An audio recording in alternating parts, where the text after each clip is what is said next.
Um dos sintomas da quarentena, ou das consequências, se assim você preferir, é o desânimo.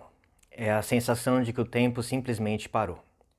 Não é por menos que a minha produção de vídeos aqui no canal foi decaindo bastante nos últimos dias e semanas. Até chegar num ponto em que eu não sabia se realmente eu continuaria a postar por aqui, se valeria o empenho e o esforço que eu tenho colocado aqui nesse espaço. Isso porque a vida se reduz a uma rotina de repetições em que a gente parece não ter controle da nossa própria vida, onde as decisões de nossa vida particular, de âmbito particular de nossos sentimentos familiares, decisões que caberiam apenas a nós mesmos, estão na mão do governo e de uma esfera que não tem a nossa influência direta. A gente já pode até votar nos candidatos e ter escolhido eles em eleições passadas, mas a verdade é que a democracia às vezes é a ditadura da maioria.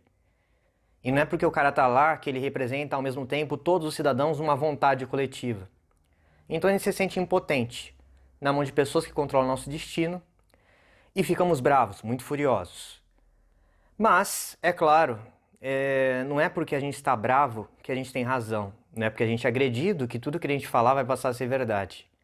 E é sobre isso o vídeo de hoje.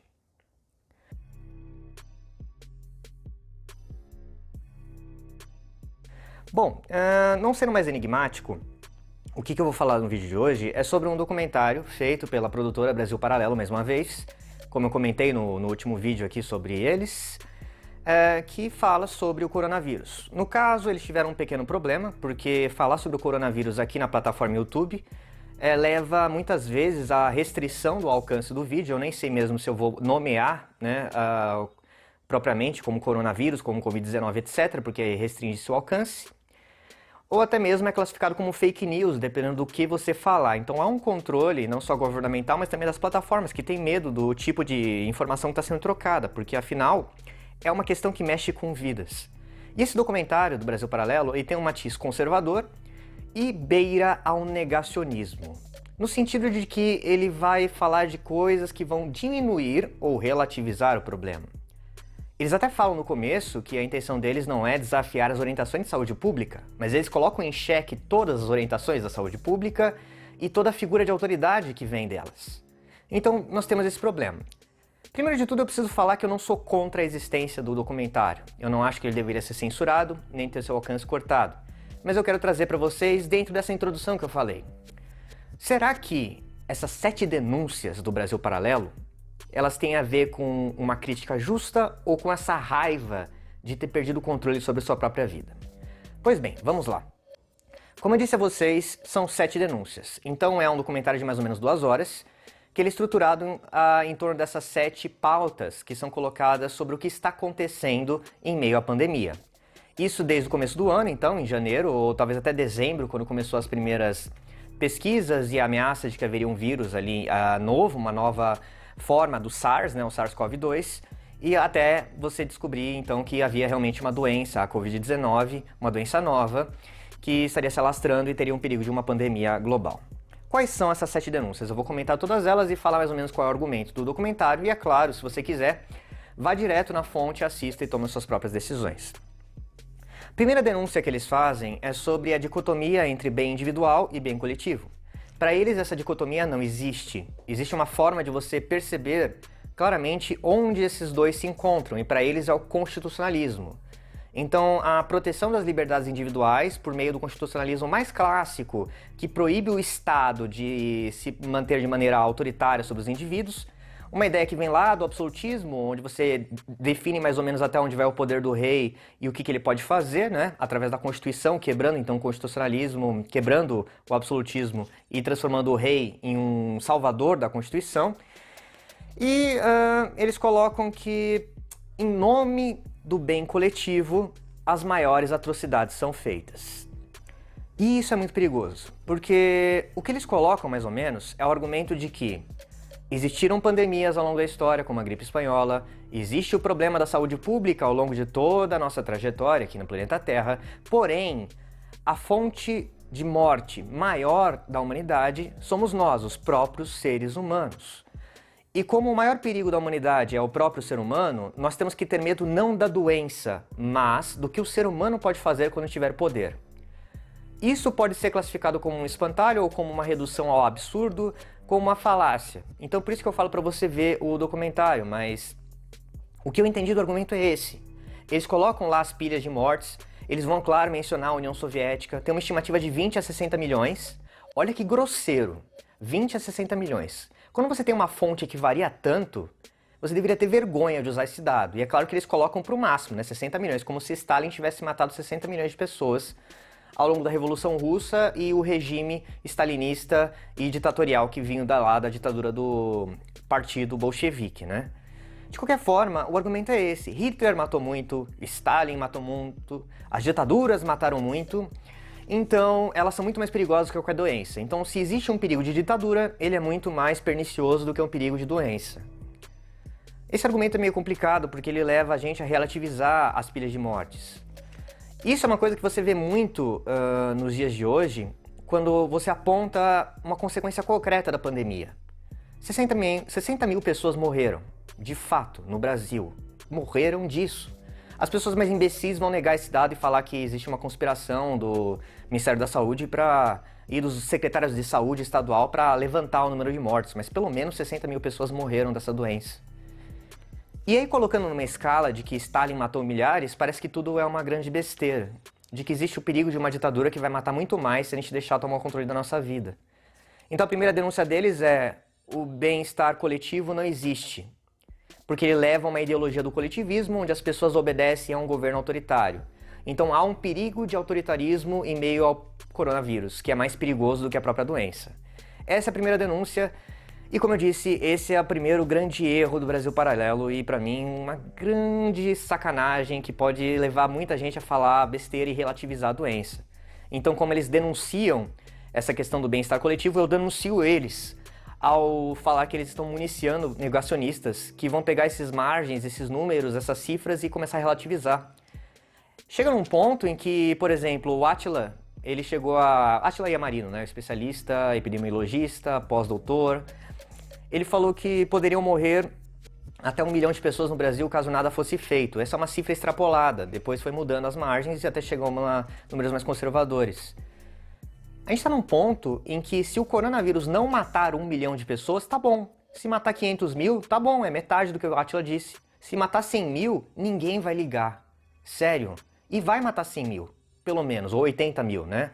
Porque chegou no pico quando estava em 40 mil mortes, mais ou menos, e a gente nem sabe se é o pico de verdade. Então, pelo menos 80 mil é certeza que mata. A gente está num ponto em que 80 mil mortes não significam nada.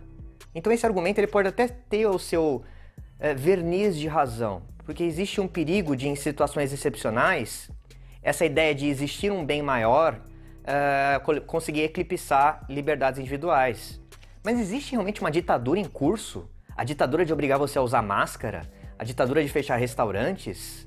Existe sim um excesso, mas o argumento colocado é: estamos nos aproximando disso. Você vê isso acontecendo? Você realmente sente que existe um perigo autoritário por trás do coronavírus? Bom, essa é a primeira denúncia deles.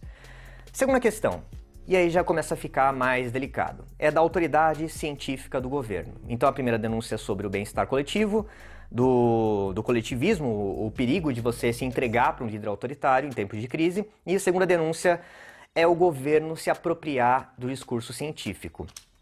Essa parte me pegou, eu confesso. Porque existem verdades ali colocadas. Por exemplo, o argumento central aqui, se eu for reduzir de novo, e de novo pode parecer uma falácia, então você sempre tem que retomar o documento original se você quiser fazer uma crítica apurada, é que a ciência é um filtro apertado. Existem tantas questões para você colocar na produção científica que a diferença entre uma produção científica de baixa qualidade e uma produção científica de alta qualidade, que vai ter todos aqueles critérios de qualidade, que é tipo duplo cego, placebo, grupos de controle, um espaço amostral grande, ou seja, você testar em muitas pessoas. A diferença entre um paperzinho, um documento ali que vai fazer um teste com 40 pessoas, sem nenhum duplo cego, ou seja, o médico sabe que ele está testando e o paciente sabe que ele está recebendo remédio, e aí vai ter uma interferência. E um estudo que você vai mexer com milhares de pessoas e elas não sabem que estão sendo testadas e o médico não sabe o que ele está dando, só o pesquisador por trás ele consegue colher esses dados de maneira anônima. A diferença entre esses dois testes é muito grande, então é um filtro apertado. para a gente tentar saber exatamente o que é produção científica, o que é a realidade, que é muito mais complexa do que os dados colocados pela ciência. É difícil você ver a ciência aqui. Por exemplo, o Estado, o governo falar, olha, em nome da ciência eu vou fazer isso, porque o governo ele pode pegar qualquer pesquisazinha dessas e falar que ele tem o discurso do científico, ou seja, a ciência ela pode ser usada para falar mentiras. Essa é a ideia. Só que do jeito que é colocado no documentário, parece que a ciência não é confiável. Simplesmente. E eles não dizem o que é confiável, então. Tudo no documentário leva a crer de que a ciência não é confiável, o governo não é confiável. Só você é capaz de decidir por si mesmo. Só você é capaz de decidir pela sua vida. E parece uma coisa bonita, uma coisa elegante, mas como é que você coordena um sistema de saúde dessa forma, onde você tem milhares de pessoas, 200 milhões de pessoas no caso do Brasil, cada um tomando a sua decisão? Onde qualquer decisão coordenada é impossível porque a ciência nunca chega a nenhum consenso e o governo está sempre mentindo e é capaz de se tornar autoritário do dia para a noite. Então, de novo, o governo não é confiável e a ciência não é confiável. Quem é confiável, então? Isso o Brasil Paralelo nunca diz. Mas a base conservadora e os apoiadores, eles sabem muito bem o que está no subtexto. Existe um senso de verdade, sensus fidei, né, de pertencimento a uma comunidade, que o Ítalo Marcilli falou, que mostra muito claramente que está se tratando de um fanatismo religioso velado. A ciência não é confiável, o governo não é confiável, mas um instinto de verdade e a fé é que sabem os caminhos, né? Isso é uma inferência minha, eu posso estar errado, porque eles não dizem isso com todas as palavras. Mas, enfim, assista o documentário, ouça o que os líderes políticos mais conservadores estão dizendo e você vai ver que eu não estou tão longe da verdade assim. Então essas são as duas primeiras denúncias. Voltando aqui ao meu caderno de anotações.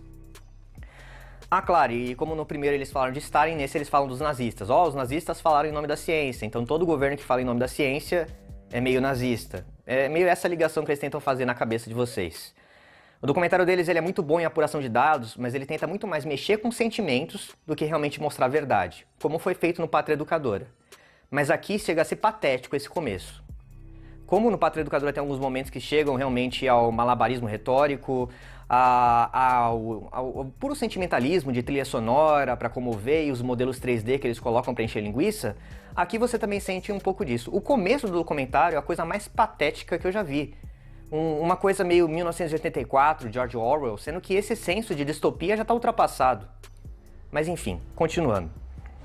Consequências das decisões. Esse é interessante. Às vezes eles acertam, e por isso que eu assisto bastante no material deles, porque são coisas que às vezes a esquerda deixa passar, né? A esquerda está perdida em tantas questões e críticas internas que acaba deixando passar algumas críticas só para passar pano para os seus líderes, né? É impossível você saber as consequências das decisões em matéria de problemas muito complexos e inéditos. O governo não sabe se, de fato, a quarentena ela mais ajuda do que atrapalha. Os governos eles são pressionados muito mais por um populismo a tomar medidas mais duras do que por um cientificismo ou até uma ideia de política pública mesmo, de pensar o que faz mais efeito. É sempre um cabo de força. Se os governadores e prefeitos fazem uma coisa, se o Bolsonaro faz outra, na verdade não tem nada a ver com medir as consequências dos atos, porque no momento é impossível. Então, isso é verdade. Nós estamos num momento em que a gente não consegue confiar plenamente que uma decisão está sendo tomada de maneira racional ou se é por pura pressão. Se são as pessoas histéricas que querem ir para os bares e para os restaurantes, ou se é pressionado por outras pessoas histéricas que não sabem, de fato, o quanto estão afetando a vida das pessoas que são obrigadas a ficar em casa e não podem executar seus trabalhos autônomos, etc. Eu mesmo sou um funcionário público.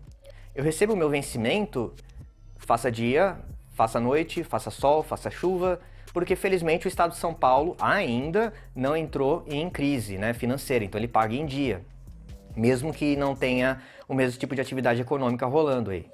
Agora, um trabalhador autônomo está numa situação muito mais desesperadora. Será que o índice de desemprego não vai levar a muito mais mortes do que, por exemplo, as mortes causadas pelo coronavírus? Então, isso são questões que valem ser apenas formuladas. Não da forma como o Bolsonaro formula, por exemplo, ou seus ministros que estão caindo como moscas, por exemplo. Ninguém quer pegar essa pica aí, ninguém quer assumir esse risco de ficar com esse fanfarrão que não sabe o que faz. Mas é uma pergunta que vale ser feita e os políticos eles estão muito presos numa dinâmica de jogar pra torcida mesmo, de fazer frases épicas, frases que pegam, eu não sou coveiro, por exemplo, e a coisa acaba se perdendo. Ou o João Dória querendo fazer campanha em presidência em meio. Então essa terceira denúncia eu apoio. É difícil saber as conclusões dessas decisões, a gente não consegue prever. Então qualquer um que diz isso é o melhor e eu tenho certeza, essa pessoa está mentindo. Mas se a pessoa falar eu tenho dúvida do que eu acho, isso aqui é uma possibilidade, essa pessoa nunca vai ganhar nenhuma eleição e nenhum cargo. E nunca vai ser respeitado. Mas eu, pelo menos que tenho esse canal pequenininho, eu posso falar com certeza, porque eu não estou ameaçado de nenhuma posição. Eu não sei. E não tem problema sobre isso, porque no fundo a gente não sabe, a gente não tem certeza ainda. Por fim, A4. Oportunismo político. Essa é muito interessante também. Acho que são essas as duas que eu gosto mais, né? A questão da consequência da decisão e essa quarta, oportunismo político. É ano de eleição, houve dispensa de licitação e houve uma mudança nas regras dos crimes de improbidade administrativa. Ou seja, é muito mais fácil a corrupção em tempos de Covid. Tá até falando do Covidão, do escândalo que vai ser desvelado nos próximos meses e anos, e isso procede. Uma vez eu ouvi uma discussão falando do porquê o Brasil não poderia simplesmente jogar fora a PEC do teto dos gastos e gastar como fosse necessário. E a resposta que eu vi de maneira irônica num fórum de liberais, né, eu que sou mais social-democrata, mas eu estava no meio de liberais, foi que, pelo mesmo motivo que um ex-alcoólico não pode voltar a beber. O Brasil é esse ex-alcoólico. O Brasil é um país que não sabe ter responsabilidade fiscal já desde muito tempo. Desde a ditadura, quando fez aquelas dívidas internacionais bizarras, desde, talvez a gente pode voltar em Getúlio Vargas, dos empréstimos que ele fez e todo aquele plano de desenvolvimentismo, Juscelino Kubitschek, então, nem se fala. A gente pode voltar também, sem querer voltar tanto, ir para épocas mais recentes, Fernando Henrique, todo o malabarismo que ele teve que fazer para nacionalizar os bancos estaduais e a gastança que estava tendo em níveis da federação. E também no governo Lula, em que ele simplesmente aproveitou o momento das commodities e gastou até não poder mais, com planos fracassados como o PAC, por exemplo, o PAC 1 e PAC 2. Então o Brasil, ele não tem responsabilidade fiscal. Ele tem esse problema crônico aí, instalado na nossa administração. E como um país desses entra num frenesi de gastos, coisas muito ruins vão acontecer. Então essa denúncia, se você quiser assistir só uma parte do documentário, eu recomendo que você assista esse ponto 3 e 4, porque eles são muito bem feitos. Toda aquela demagogia, aquela cena de Hitler, Stalin, todo aquele anacronismo besta, e ouso dizer até estúpido e imbecil, ele desaparece. E aqui você tem uma seriedade e um cálculo dos verdadeiros gastos.